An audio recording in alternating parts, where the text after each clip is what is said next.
मैं डीग रहा था, तो डीग में जब से मैं डीग जेल में गया था तो सारे बंदियों को इतनी परेशानी का सामना देखना पड़ा। मुझ जैसे मैं गया तो 10 दिन से ज़्यादा वहाँ सरकारी एसटीडी नियम अनुसार 5 मिनट बात करने को मिलती हैं, वो 10 दिन के बाद वो भी बंद कर दी गई थी। दिन पड़ते दिन शिकंजा टाइट होने लग गया था, और जैसे जैसे शिकंजा टाइट होता गया तो मुझसे तो मिलाई भी धीरे धीरे उन लोगों ने बंद करनी शुरू कर दी। जैसे ही कोई सफ़ेद कपड़ा वाला आ जाता था, कोई आदमी ऐसा टैलेंट आता था, तो उससे वो मिलाई भी नहीं होने देते थे। मुझे वो लोग कुछ बताते ही नहीं थे, कोई तेरा मिलने वाला अंदर आया या बाहर आया, कोई बात हुई है, वो मिलने नहीं देते, प्रेशर में ले लेते थे।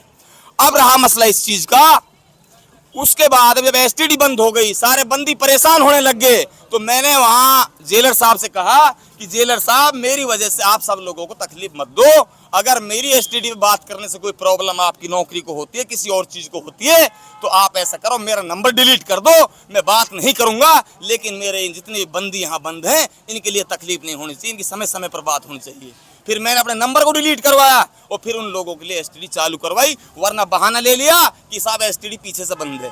जबकि जिला लेवल की जो जेल थी उसकी भी एसटीडी चालू थी, बाकी और जो राजस्थान के अंदर सारी एसटीडी लगी थी, सारे का एक्सचेंज ये की रहता है, वो सारी चालू थी।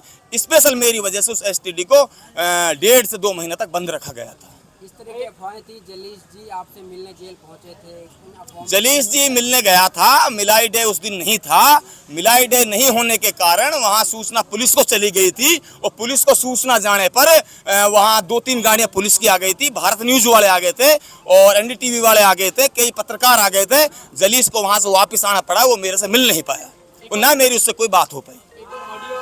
वायरल रहा चुनाव के दौरान, जिसमें ये देखने को मिल रहा था कि वहाँ के एक आरिफ परेरी हैं, जो डीग से रहते थे, आपने जो यहाँ की मौजूदा मंत्री रही थी उनका समर्थन करने को कहा है। ऐसा है, अफवाहें काफी चलती हैं। और डीग से मैंने तुम्हें बता दिया कि एसटीडी भी बंद थी, और वहाँ ना कोई जेल में फोन प्रोवाइड था और ना फोन से प्राइवेट वहाँ कोई बात कर सकता है, और ना हमने हाल की जाहिदा को मंत्री को समर्थन किसी से बात की थी। वो जो ऑडियो है, वो कोई जेली ने कैदी ने वहाँ से बाहर निकल करके, वो एक मेयो कांस्टेबल वहाँ लगता है, उसके साथ एक बहुत बुरी तरह से एक विश्वासघात किया था। उसकी वीडियो को ऑडियो को एडिट करने पर उसको फंसा करके सस्पेंड करवाया है। और किसी ने मुल्ला जी है, वो जो भी है, मैं नाम लेना उचित नहीं समझता क्योंकि ये थोड़ी वैसी बात है, उसको उसने धर्म खा करके वो ऑडियो बनाई है, कैसे बनाई, क्या किया क्या नहीं किया है। वो ऑडियो मुझे लगती है कि वो आरिफ भाई साहब हेड साहब की नहीं है, ना आरिफ इस तरीके से बात करता है। चलिए, आपके जो चाहने वाले आपका स्वागत किया है और तमाम क्षेत्रवासी आपको देख रहे हैं, उनसे क्या कहेंगे? मैं यही कहूँगा कि आप लोग बढ़ चढ़ कर, मैं तो ये कहूँगा कि आप बड़े बड़े ख्वाब देखो, बड़े बड़े सपने देखो, बड़ी बड़ी ऊंचाइयों को छूने की हिम्मत रखो, ताकि आप और ऊंचाइयों तक जा सको, आप उन ऊंचाइयों को छू सको, आप बड़े आगे बढ़ सको। आप शिक्षा और पढ़ाई पर ज्यादा से ज्यादा ध्यान धरो, आप अकेले अताउल्लाह पर ध्यान मत धरो, आप बच्चे पर ध्यान धरो।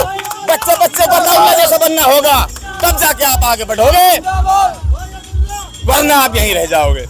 यहाँ से फिर मुझे इसको बंद कराओ। मुझे शालावा जेल में भेजा गया था, और वो एक बाड़ाबंदी जो जेल थी, वो सजाबंदियों की जेल वो थी, वहाँ सजाबंदी ज्यादा है।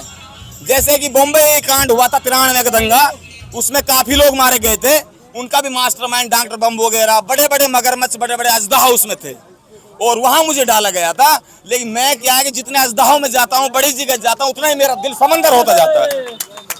जितनी डरावनी जगह मुझे भेजा जाता है, उतना ही मेरा दिल खुलता जाता है।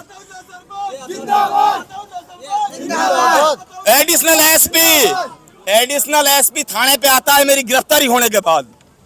वो पता नहीं सत्ता के चाटुकारों के पता नहीं क्या पट्टी पढ़ा करके वो आता है और किस तरीके से बात करने का प्रयोग करता है।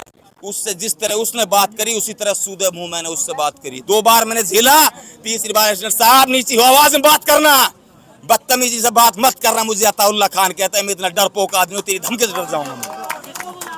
एडिशनल हिम्मत सिंह, मैंने बोला था हिम्मत सिंह को, हिम्मत सिंह की तमीज से बात करना। मुझसे अगर अभद्र व्यवहार करा, गाली गलौज से बात करी, कोई मामूली आदमी रोड छापा आदमी नहीं हूँ मैं। मुझसे तमीज से बात करने की बात करना, आप तमीज से अब वो तो पुलिस अपनी राइटिंग में क्या कहते हैं, लेकिन राइटिंग हमारी भी खतरनाक है। हमारी राइटिंग हमारी भी इतनी, मतलब हमारी भी खतरनाक राइटिंग इतनी अच्छी थोड़ी है।